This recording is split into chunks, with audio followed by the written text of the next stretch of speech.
Final item of business today is members' business debate on motion 18479 in the name of Pauline McNeill on Asda Walmart contract imposition. And this debate will be concluded without any questions being put. Would those members who wish to speak in the debate please press the request to speak buttons, and I call on Pauline McNeill to open the debate for around 7 minutes, please.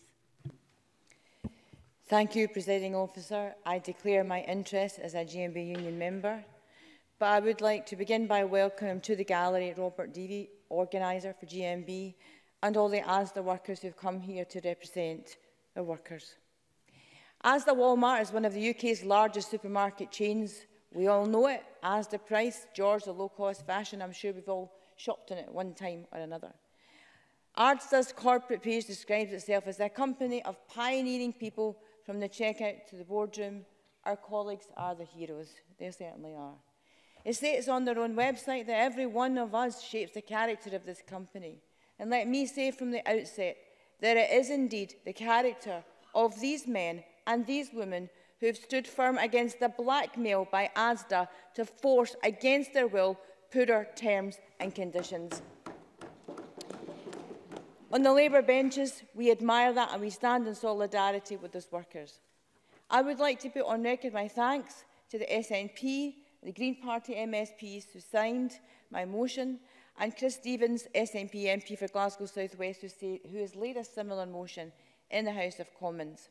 The First Minister herself has called on Asda to be around the table to agree a positive resolution. So Asda is in dispute with its mainly female workforce over enforcing dramatically inferior terms and conditions. It may look like an ordinary dispute, and it may seem like it's none of our business, but it's every part of our business.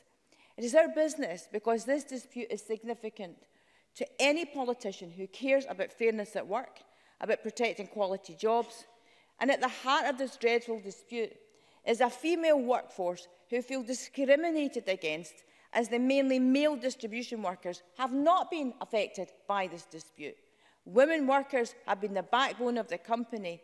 They are less likely to be organised in the same way that distribution workers are, and they are likely to have caring and parental responsibilities, and they are also probably going to be balancing their family commitments and their working life. So it was 2 years ago Asda Walmart offered voluntary contracts to workers with new conditions, an hourly increase of £1 an hour called Contract 6. And after its introduction, the pay differential was in fact only 63 pence. But if only 15% of the workforce volunteered for it, I wonder why.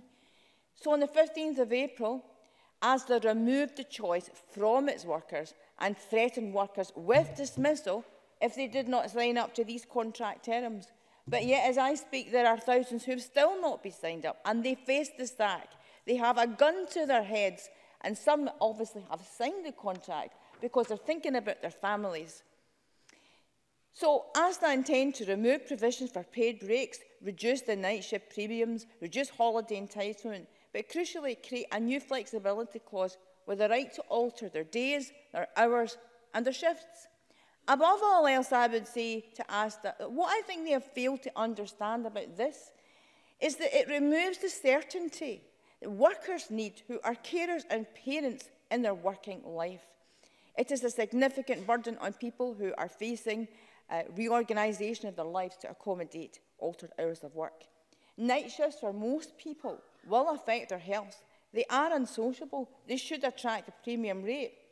A reduction in holiday entitlement at a time where Britain should be expanding its holiday entitlement across the UK for an extra £1 an hour. Is it any wonder that only 15% of people signed up? The introduction of more flexible working hours at short notice, and this is the key point, is exactly the pernicious aspect of low-paid employment that serves no company well. It leads to an unstable workforce, and in the end is costly because you do lose staff, and there's evidence to show that. Workers need security in their working lives. They are entitled to security in their working lives. Now, workers who don't accept the condition face at midnight on the 2nd of November. It's absolutely shocking. A significant number of the staff concerned are older workers, and they have been with the company a very long time. In fact, I met many of the workers over the last few days and today outside, And some of these workers have been with Asda 25 years, 26 years. They've really been about a long time. I mean, they value the routine. They value the company. Asda has in the past been an excellent company. I know this to be true as a former GMB organiser. The GMB has won commitments. It has to be said that there have been some improvements, but they do not go far enough. And in a recent ballot, 93% of participants rejected the terms. But the GMB union believes that thousands of workers still face the sack as we get closer to the deadline. The fear and alarm created by managers who've been leafleting staff, displaying notices, saying that these changes will be forced on them, has created, unfortunately, very poor working relationships with the workforce, as you would expect, and unfortunately is a casualty of dispute. And not untypical cases of a male worker who works days and his wife works nights in the same store to look after the 16-month-old baby, and they now have received termination notices from Asda. Their lives have been turned upside down, and they now both face losing their jobs. So you might think that Asda's in financial trouble, and that's perhaps why they're doing this. But it isn't so. In September, they announced a jump in profits of 92 million and bonuses all round for the mostly male directors. They don't even have a good reason to say that they would enforce these dramatically inferior conditions. What this new contract represents is another step on the road of eroding hard-fought terms and conditions. By engaging with GMB, decent conditions in Asda can help maintain the bar for good quality employment. I conclude, Presiding Officer, by saying this isn't just about Asda and the dispute. This is about what we care about for working people across the country. If we lose good companies like Asda, who think it's acceptable to treat their workforce in this way, it will be a bar for other companies who will do the same, and we must stand firm on it for that reason. I implore Asda to work with the GMB and its dedicated workforce to find a way forward, to value these men and women who have helped make the company what it is today. Thank you very much.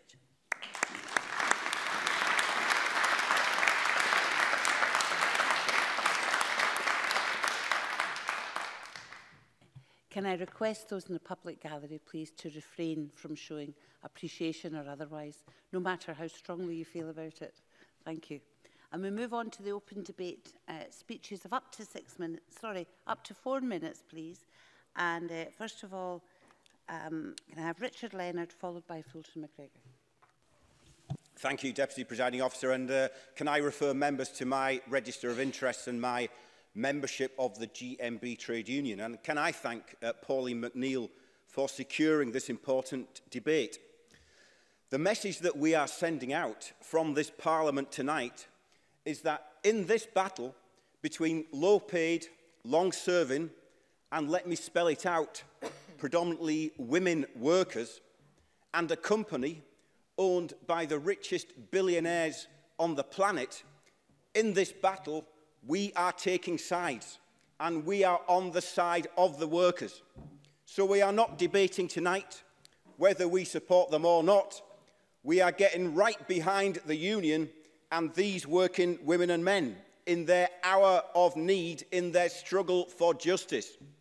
And in so doing, we are making a clear and unequivocal statement so that when we, in the Labour Party, talk of a redistribution of wealth and power, this is precisely what we mean. And this is precisely why we need it, because it cannot be right that the dynasty of power and wealth is able to deny industrious working people the simple right to a fair day's pay for a fair day's work.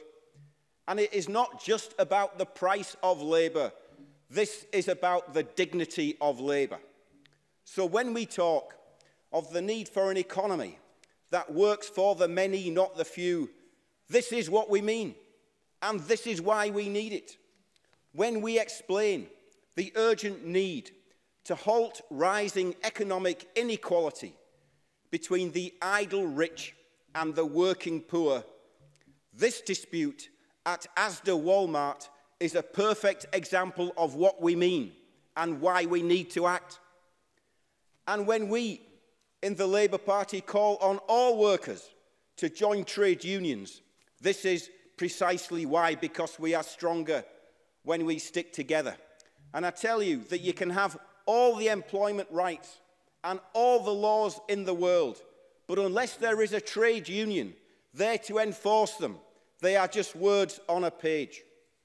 The actions of Asda Walmart amount to industrial blackmail, threatening these thousands of workers with the sack if they do not agree to work longer hours for lower wages, with shorter breaks and fewer holidays. This is not a choice. This is the bullying of workers by an employer, and it should be outlawed once and for all. As the GMB has said, the choice of signing up for a cut in terms and conditions of employment or no job is no choice at all. And I can't help thinking, would Asda Walmart have imposed the same ultimatum on a group of workers who were predominantly male rather than a group which is predominantly female? So let me conclude with this. I've been inspired by these workers because they have stood up and spoken up for themselves, which is why I joined them on their protest at Tory Glen. It's why I joined their demonstration at the Parkhead Forge store a couple of weeks ago. It's why I met the delegation to Parliament early this afternoon. But it's also why I say that what is happening here makes us even more determined that we must create an economy that works not just for those billionaires at the top, but an economy that works for all. That is our vision of the future. That is our vision that we are offering people. It is a vision of the future which we believe is worth fighting for.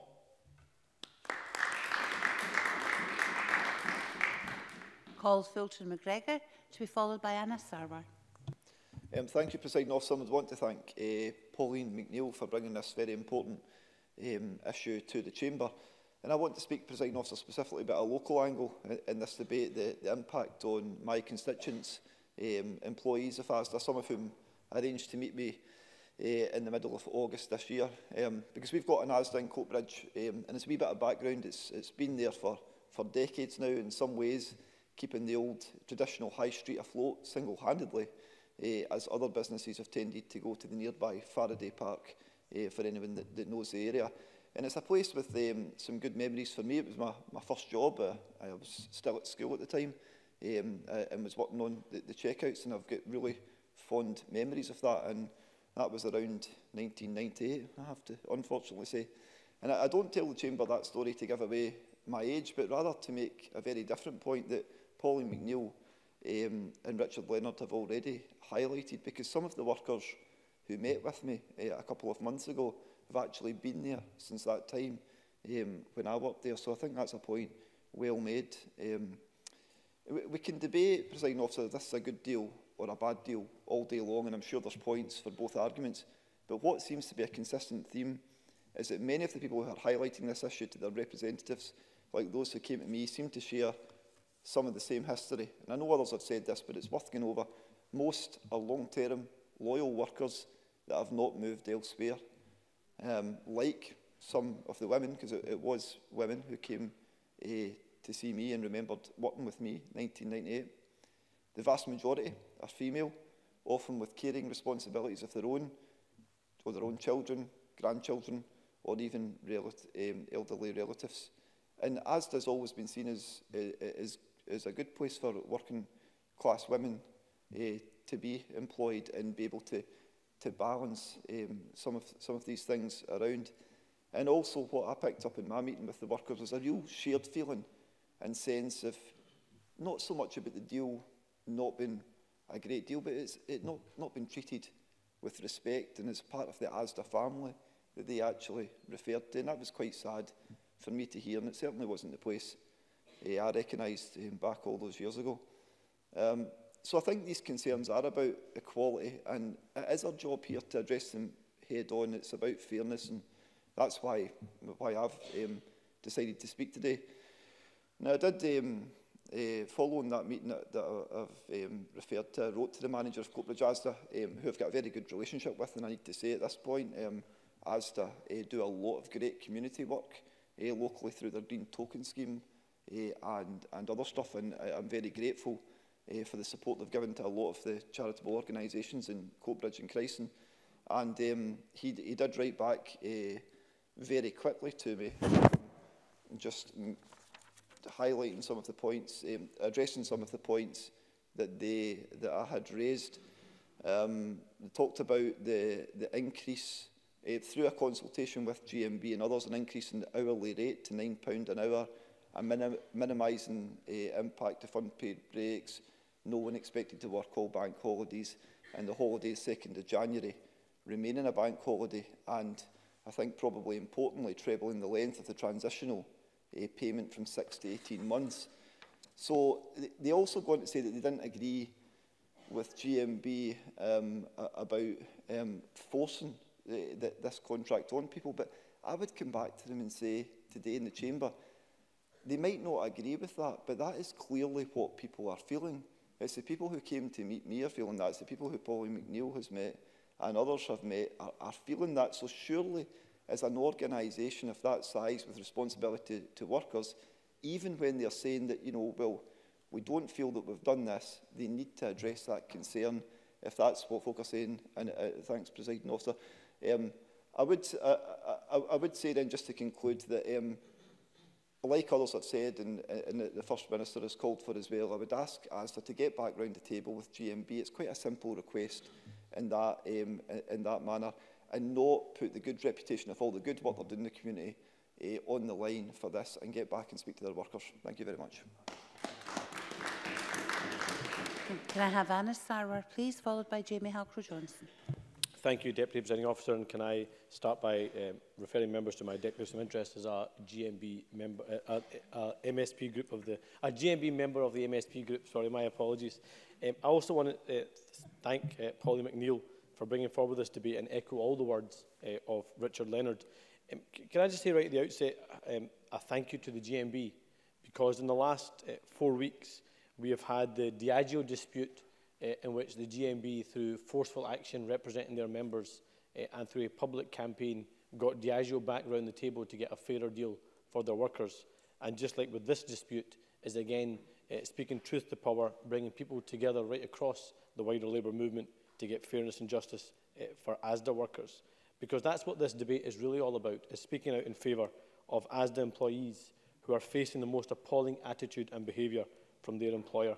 To put this into context, Asda is a company who in 2018 turned over £22 billion. And that's a reported profit of more than £800 million. And that profit is only possible because of the hard work and each and every single one of their employees. And yet those same employees who helped generate those profits are now facing new contracts with poorer terms and conditions being imposed on them or being threatened with the stack. Asda have stated, as others have said, that any workers unwilling to agree or accept the poorer terms and conditions will be sacked. It's a choice of a cut in pay and conditions, bank holiday premiums gone, long service holidays lost, night windows shortened leading to poorer pay, a flexible contract that delivers flexibility only for Asda and not for the employees, or it's no job at all. That is not a choice. We know it, the 12,000 affected employees know it, and Asda executives know it too. And I think it's also important to set the context of us going in the lead up to Christmas, asking people who are worried about Christmas, putting something on the table for their families, the joy that Christmas brings, being able to reach out and support other family members, to give them a choice at that difficult time, to carry on, lose their terms and conditions, or lose their job altogether, is frankly unacceptable and disgusting. Yet even now, Asda are still trying to drive through the change, despite more than 9 out of every 10 employees in the consultative ballot rejecting it. Any concessions that have been made have been hard-won thanks to the efforts of the GMB in the face of intransigence from Asda.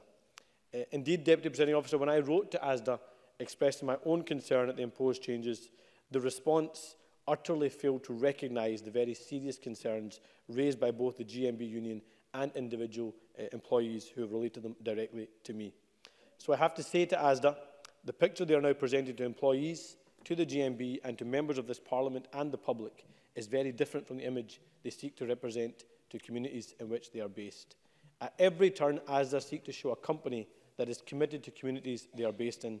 They seek to show a company rooted in supporting worthy causes and charities. Now, Fulton McGregor rightly mentioned the Green Token scheme. I did a search, Deputy Presiding Officer, just in the last 3 years. There have been 190 motions laid in this Parliament by individual MSPs congratulating Asda on their community work. I think it's important to recognise that community work was because of the employees and their hard work and efforts, rather than executives sitting elsewhere. So if Asda want us to continue to celebrate their positive activities in their communities, if they want us to continue to help them give that positive PR in this Parliament and our communities, then they have to give justice to their workers. They have to get back around the table like the GMB are willing to do and provide for those loyal, long-serving and dedicated staff that have made Asda the company it is. Jamie Halcrow-Johnson, followed by Sarah Boyack. Thank you, Deputy Presiding Officer. The UK's retail sector has been fast evolving in recent years, and it's seen big changes. Companies have been taken over by other companies, and in some cases, this has led to empty units and redundancies, or individual branches being lost. However, in some of the worst and most damaging cases, we've seen businesses disappear entirely from our high streets.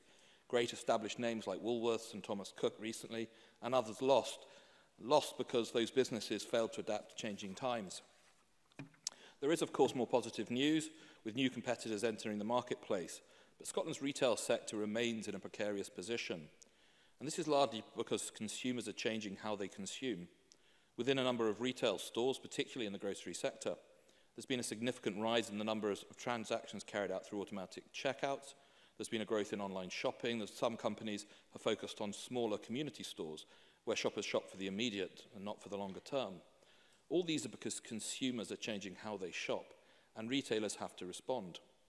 Unfortunately, but not surprisingly, these changes have led in some cases to losses in a number of positions in retail.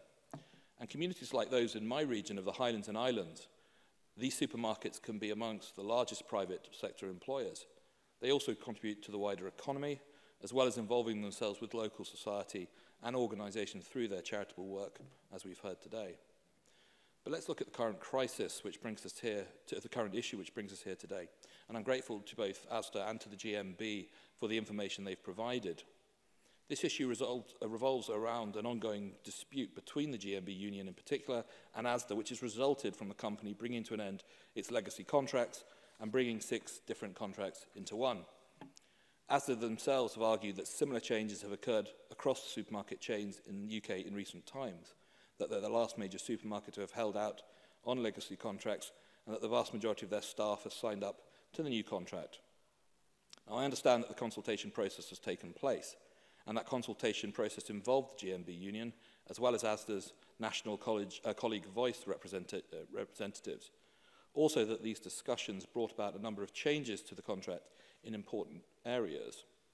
So what are the changes that Asda made? Well, these include transitional payment arrangements that provide additional protections for example, night shift workers, as has been mentioned before, whose changes in unsociable hour provisions may have otherwise been affected.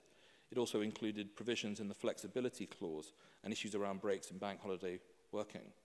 There are still outstanding issues, of course, and the GMB union has made that clear, and I've asked Asda to respond to a number of their concerns. But this doesn't sound like a business that isn't willing to listen to or act with the union. Now, it's, of course, absolutely right that trade unions focus on the outcomes for employees and that they meet their responsibility to work on behalf of their members. But in any dispute of this type, it's also important to listen to the business, to the employer as well, and to show, I haven't got time, unfortunately, and to ensure that the common interest in the sustainability of jobs and the wider competitiveness of the company, which both the business and the union should have, is taken into account. Despite the current dispute, the GMB union has said that Asda has traditionally been a source of decent employment for its colleagues, particularly with those who have family commitments or other jobs. And I understand that employee satisfaction within the business has genuinely been high. And of course, there is a fairness issue here too with legacy contracts. If there are 6 different contracts in place, then people will be working in stores and other facilities doing the same job but on different conditions. And to me, that does sound inherently problematic. The GMB has expressed concern about the flexibility in the work. It is, of course, down to Asda to provide the reassurance to them that workers' interests and circumstances will be reflected under the new contract.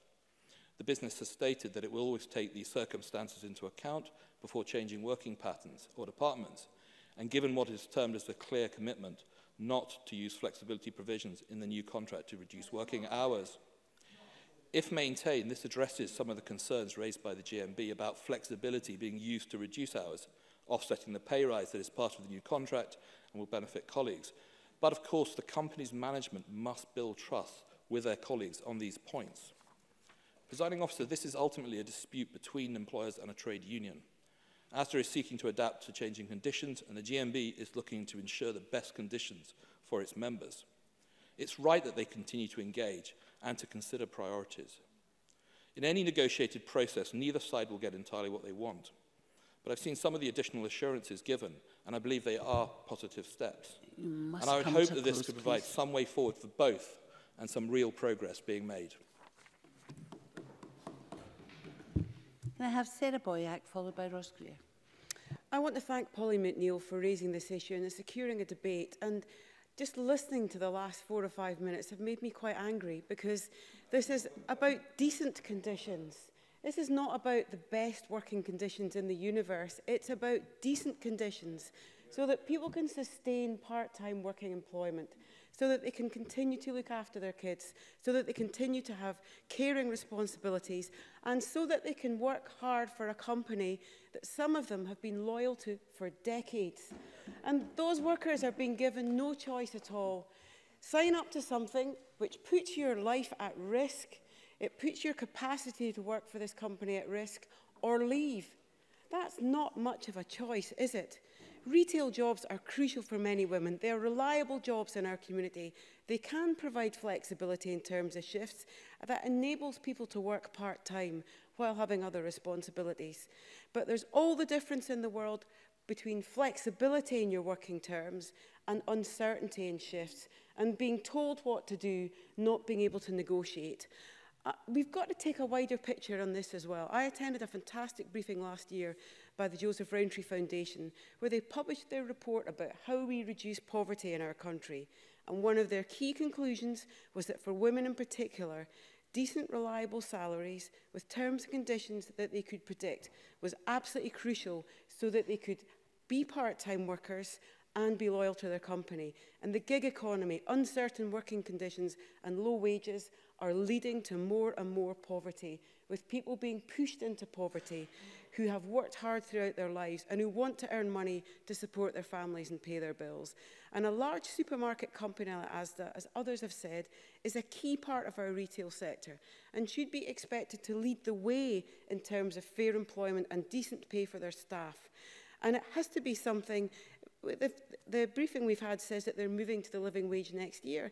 I've heard of companies doing this before. We're moving to the living wage, but you're going to have to work more hours for less holidays. The terms and conditions are worse, and that is not what we expect when we look to decent employers looking to the living wage. It is the 11th hour, and these terms are being imposed on the 2nd of November. So there is still time for the company to negotiate and change course, not just with 1 or 2 people, but to look at these terms and conditions and accept they're not right. Still time to take pressure off people who have no real alternative employment in the run-up to Christmas. We need to acknowledge that even minor changes in jobs and salaries can have negative impacts. It's not just about having less money to pay your bills or being able to sustain your employment. There's also the potential issue for part-time workers who are entitled to benefits who've had stability that they are entitled to, but they're ending up in the maelstrom of universal credit.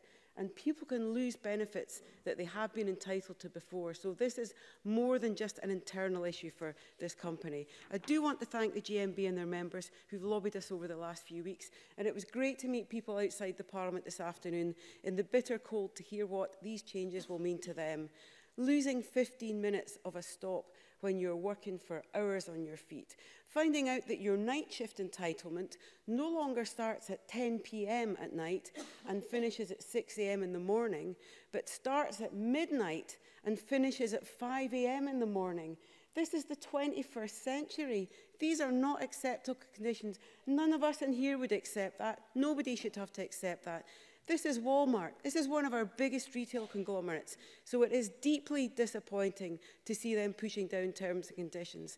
Like many colleagues, I welcome the briefings we get on the good work that Asda does on, charitable work and it does on environmental initiatives. But what a way to reward the loyal staff that deliver on those initiatives by these conditions. A company like Asda has the chance, no, it has the responsibility to lead best practice, not a race to the bottom. We know there are challenges in the retail sector. I accept that. And more needs to be done to ensure fairness across the sector in relation to online suppliers and more support for our town centres and for regeneration. So please, Asda, take a step back, listen to your staff and their representatives, and think about the loyalty, commitment and hard work that should be acknowledged across your company. And don't just look at the short-term bottom line, which, by the way, is doing pretty well at the moment. You must come to a close, please. Let's get fairness here. Let's get a change of heart. Thank you, Presiding Officer. The speeches are starting to go quite far over the 4-minute mark. Could I ask you to take a bit of care, please? Ross Greer, followed by James Kelly. Thank you, Presiding Officer, and thank you to Pauline McNeill for bringing this outrageous attack on workers to debate. I've been genuinely inspired by most of the contributions made in this debate so far, though I'm left wondering how long it took Walmart's PR team to write Jamie Halcrow-Johnson's speech for him. It's an affront to basic dignity that those who've worked so hard to make Asda an incredibly profitable company now face being sacked unless they sign up to terms that are worse than those they're currently on. Without its workers, Asda would be nothing. No shelves would be stacked, no sales processed, no customers assisted. Yet these people, this largely female workforce, now face the removal of paid breaks, a requirement to work more bank holidays, and the loss of regular shift patterns. Asda's bosses, on the other hand, have been enjoying the fruits of their workers' labours. The bonuses have certainly been flowing around the directors' table. Now, anyone with caring responsibilities knows how important regular shifts in particular are. The time and effort that goes into planning your life, balancing work and home commitments, never mind leisure time, faces disruption for the benefit of an employer. And this is far more so for families where both parents work for Asda or for single parents. And to threaten staff with the sack if they don't accept these new contracts isn't just disrespectful, it's an open display of contempt for those whose work meant Asda could report a rise in profits of almost £100 million just last month. Worse conditions for workers imposed with the threat of sackings and rewards for bosses. This is the worst type of corporate behaviour, but it's far from rare. And the GMB have done a great job fighting this. I might have some significant differences with the union in other areas, but I have to credit them for first-class organising in this instance. They've organised their members, negotiated some concessions, and they've made this a national issue here in Scotland and across the UK, adding public and parliamentary scrutiny to the actions of Asda's directors. Now, regardless of how this dispute ends, it's been another powerful example to workers in retail and across every other sector that the only way to effectively defend pay and conditions is collectively, through trade unions. The behaviour of Asda bosses begs the question, though, why is this even tolerated in this country? The very nature of corporate greed in the capitalist system means that bosses will push to worsen working conditions in pursuit of more profits for themselves. But the ability to issue very real threats of sacking those staff who don't acquiesce, that isn't inherent to capitalism. That's a feature of UK employment law, some of the most hostile in Europe. Intentionally weak protections against dismissals and decades of legislation designed to undermine trade unions have led us to this situation. After all, this issue isn't restricted to Asda. There are plenty of employers using unscrupulous tactics against their workers right now. Just look at the bogus self-employment that's rife across the construction sector and has been made so high profile recently by companies like Deliveroo. If we want to see an economy that works for everyone, where fairness is embedded as a central principle, then we need a transformation in workers' rights and labour relations. The Scottish Greens launched our Green New Deal in August, which weds the urgent need to tackle the climate crisis with restructuring our economy into one that redresses the current imbalance between workers and bosses. These are two sides of the same coin. The corporate greed that seeks to drive down working conditions is the same corporate greed that's stripping the planet of its natural resources and literally burning our home before our eyes. That's why we need to reform how corporations are run. We need to ensure that workers are represented properly on boards and in decision-making processes, preferably as a transitional demand to more radical forms of employee and cooperative ownership. We must ensure that corporations like Asda can't simply choose to end negotiations with unions whenever it pleases them, and expand collective bargaining across sectors, strengthening the hand of often divided workforces. We need to ensure that workers are involved in the formation of industrial and economic strategy, ensuring investment in everyone's living standards and quality of life. The resistance of Asda workers to these contracts really is admirable. They certainly have the Greens' support in their campaign. But until the law in this country changes, we will be here time and again. And that would be a terrible disservice to the workers and the unions who are here today fighting so hard for their rights and their dignity. James Kelly, please, followed by Jenny Mara. Thank you, Deputy Presiding Officer. I want to thank Pauline McNeill for bringing this debate to the Parliament tonight, because it allows us to send a message loud and clear that parliamentarians representing constituencies and regions across Scotland are not going to accept the sort of tactics that are being employed by Asda, a disgraceful imposition of contracts on the 12,000 workers, a good number of whom, or a number of whom are in the gallery tonight. And, you know, as many speakers have said, it's disgraceful that the tactics, but the fact that it's been employed against mainly women workers, you know, you've really got to expose the way Asda are operating here, taking away paid breaks, reducing holiday entitlements, and ending night shift premiums, and all the time holding against this deadline of the 2nd of November, holding a gun against people's head. This is the action of cowboys. It takes us back to the dark ages. This is not what you would expect from a modern, responsible employer in 2019. And that's why you see such anger, not just in Parliament tonight, but throughout communities. You know, at stores like Blantyre, like Tory Glen, like Parkhead, like Govan, people are standing against it, not just the staff members affected, but the public. One loyal Asda employee in my area, Cathy Murphy from Cambuslang, has worked for Asda for 44 years. She's coming up to her retirement, and what a way to treat a loyal worker like Cathy Murphy, who's done so much for Asda and been such a positive worker, that you threaten them that if you don't take these changes, we'll sack you. What a disgrace. Asda should be ashamed of themselves. So really, this is the time for Asda to have a hard look at themselves, to reverse the position, to come back to the negotiating table and to negotiate responsibly and treat the workers with some respect. Like others, I want to pay tribute to the GMB for the role that they've played. It does show the importance of trade unions in standing up for workers. And I think another point to bear in mind is that, you know, these rights have been won, they've been toughly negotiated through the years. And if we lose them at this point, then we're losing a fight for future workers that are going to come in to the Asda workforce. So the GMB have to be commended for standing up for that. I also have to say I'm really disappointed in Asda. Asda, if you take a store like Blantyre, the Asda store there goes back over 40 years. It's a store that has a good reputation locally. It's well supported by the local community. They've got good links to the local community, and it's provided a lot of good employment there through the years. But what they've done is they've effectively dissed that good reputation by trying to force workers into these, into these disgraceful contract changes. And I'm really disappointed that they've done that. I think it's been an excellent campaign. This has been an excellent members' debate. This is what members' debate should be all about. Bringing the views and feelings of workers like the Asda workers we've got in the chamber tonight to the floor of the Parliament. But it only comes to full fruition if Asda listen to what's been said loud and clear. This is totally unacceptable. Listen to the workers, listen to the people, and make these changes and ditch the contract changes immediately.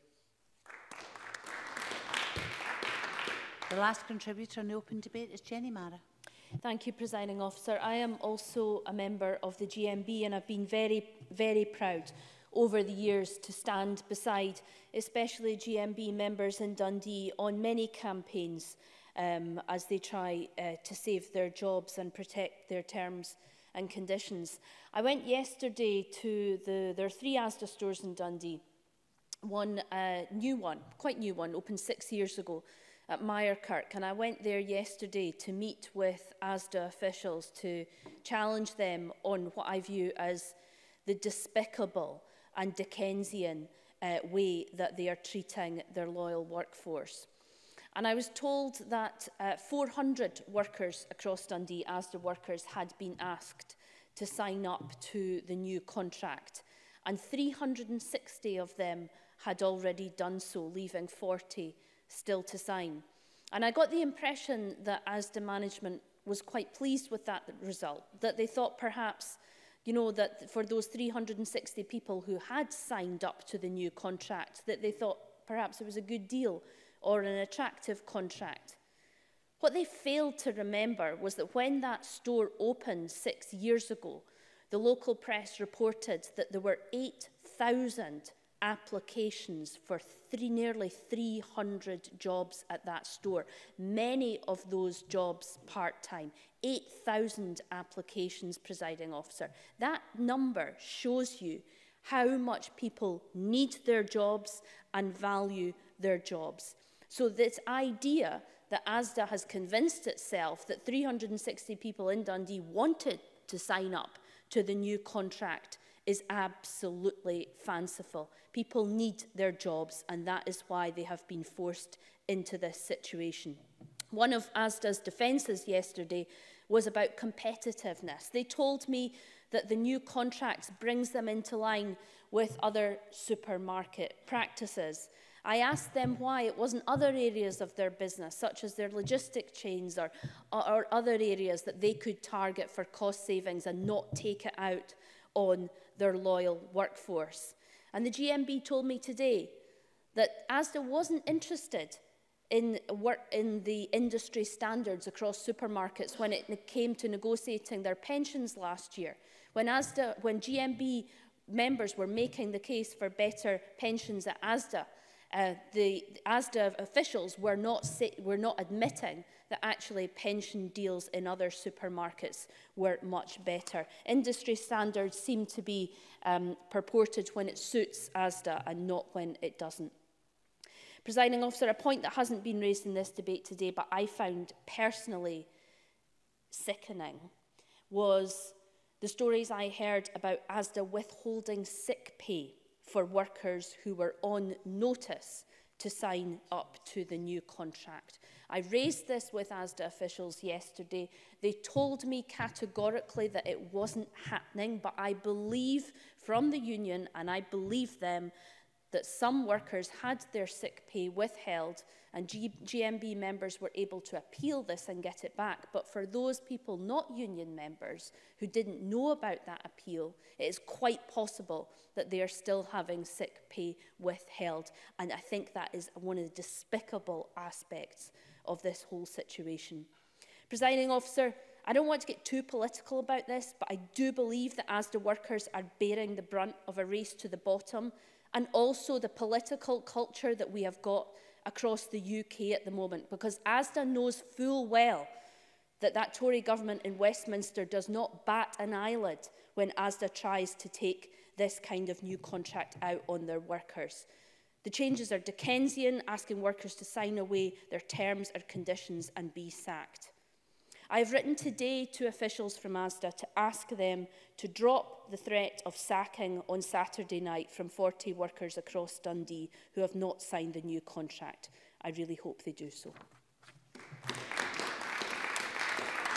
I now call Kate Forbes to respond to the debate for around 7 minutes, please, Minister. Thank you, Presiding Officer, and a thanks to Pauline McNeill for bringing this debate. I would agree with, I think it was James Kelly who said that this is exactly what members' debates should be used for, because it turns our rhetoric, which is so often heard within this chamber, into reality, into the reality of individuals who are very worried at the moment and it puts a face on it. And these issues are hugely important, and no organisation, no business can achieve anything without long-term loyal workers.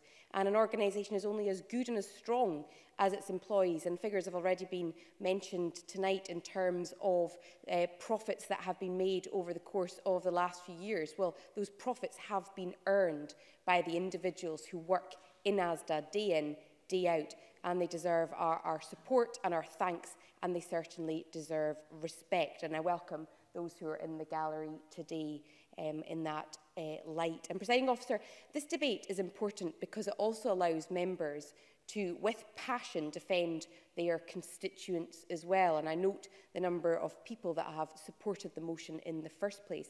And I think it's important to state at the outset that the Scottish Government has a clear vision for employment, and that is fair work. Fair work improves people's lives, it strengthens businesses so that everybody can share the benefits of a stronger, a growing and a more inclusive economy. And we recognise that in growing a more inclusive economy, there's got to be an appropriate balance between workers' needs and organisational demands. And listening to members today, this debate illustrates that we need to work closely with employers and workers where we can show that fair work practices drive the productivity and the growth that's critical to the success of Scotland's economy.